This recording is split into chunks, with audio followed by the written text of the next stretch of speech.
दोस्तों, आज की कहानी हीरे का सच। कहानी सुनने से पहले चैनल को सब्सक्राइब करें और बेल आइकन को दबाएं।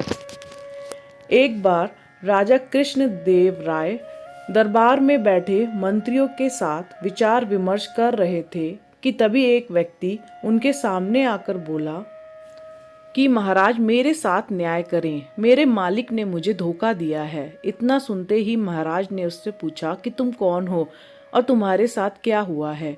अन्नदाता, मेरा नाम नामदेव है। कल मैं अपने मालिक के साथ किसी काम से एक गांव में जा रहा था। गर्मी की वजह से चलते चलते हम थक गए और पास के स्थित एक मंदिर की छाया में बैठ गए।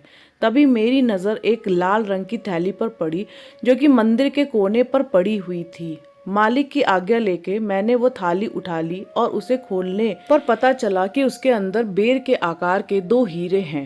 हीरे मंदिर में पाए गए थे, इसलिए उन पर राज्य का अधिकार था।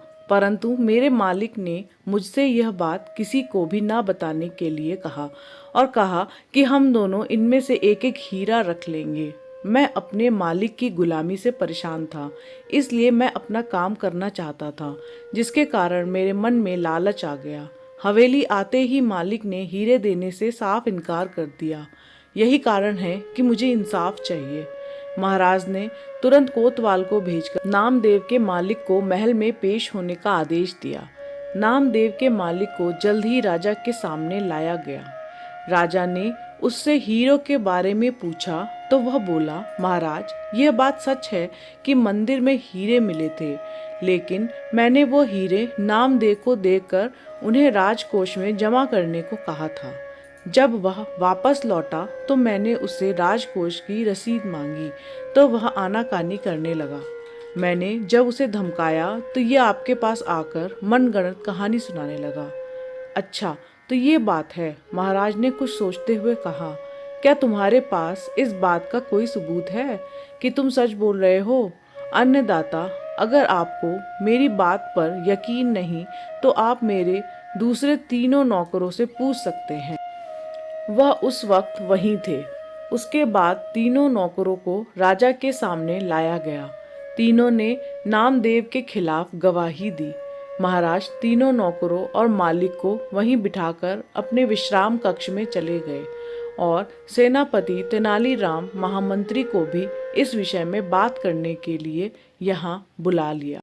उनके पहुंचने पर महाराज ने महामंत्री से पूछा, आपको क्या लगता है, क्या नामदेव झूठ बोल रहे हैं? जी महाराज, नामदेव ही झूठा है। उसके मन में लालच आ गया होगा और उसने हीरे अपने पास ही रख लिए होंगे। सेनापति ने गवाहों को झूठा बताया। उसके हिसाब से नामदेव सच बोल रहा था। तेनालीराम चुपचाप खड़ा सबकी बातें सुन रहा था। तब महाराज ने उसकी ओर देखते हुए उसकी राय मांगी। तेनालीराम बोला, महाराज, कौन झूठा है और कौन सच्चा, इस बात का पता अभी लग जाएगा, परंतु आप लोगों को कुछ समय के लिए पर्दे के पीछे छिपना होगा। महाराज इस बात से सहमत हो गए, क्योंकि वो जल्द से जल्द इस मामले को सुलझाना चाहते थे, इसलिए पर्दे के पीछे जाकर छिप गए। महामंत्री और सेनापति मुंह सिकोड़ते हुए पर्दे के पीछे चले गए। अब विश्राम कक्ष में केवल तेनालीराम ही दिखाई दे रहा था। अब उसके सेवक से कहकर पहले गवाह को बुलाया। गवाह के आने पर तेनालीराम ने पूछा कि क्या तुम्हारे मालिक ने तुम्हारे सामने नामदेव को हीरे दिए थे? जी हाँ।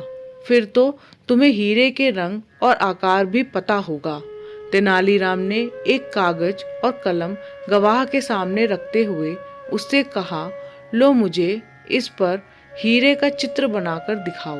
इतना सुनते ही उसकी सिट्टी पिट्टी गुल हो गई और बोला, मैंने हीरे नहीं देखे, क्योंकि वो लाल रंग की थैली में थे।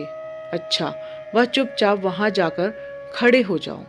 अब दूसरे गवाह को बुलाकर उससे भी यही प्रश्न पूछा। उसने हीरो के रंग में बारे में बताकर कागज पर 2 गोल गोल आकृतियां बनाकर अपनी बात साबित की। फिर उससे भी पहले गवाह के पास खड़ा कर दिया गया और तीसरे गवाह को बुलाया गया। उसने बताया कि हीरे भोजपत्र की थैली में थे। इस वजह से वह उन्हें देख नहीं पाया।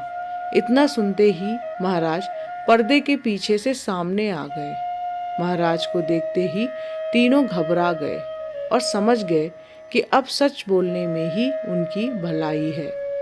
तीनों महाराज के पैरों पे पकड़कर माफी मांगने लगे और बोले, हमें झूठ बोलने के लिए हमारे मालिक ने धमकाया था और नौकरी से निकालने की धमकी भी दी थी, इसलिए हमें झूठ बोलना पड़ा।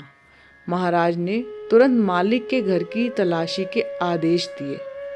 तलाशी लेने पर दोनों हीरे बरामद कर लिए गए। सजा के तौर पर मालिक को 10,000 स्वर्ण मुद्राएं नामदेव को देनी पड़ी और 20,000 स्वर्ण मुद्राएं जुर्माने के तौर पर भरनी पड़ी, जबकि बरामद हुए दोनों हीरे राजकोष में जमा कर दिए गए। इस प्रकार तेनालीराम की मदद से महाराज ने नामदेव के हक में फैसला सुनाया। आशा करते हैं आपको ये कहानी पसंद आई होगी। कहानी को लाइक करें, शेयर करें, चैनल को सब्सक्राइब करें और बेल आइकन को दबाएं। धन्यवाद।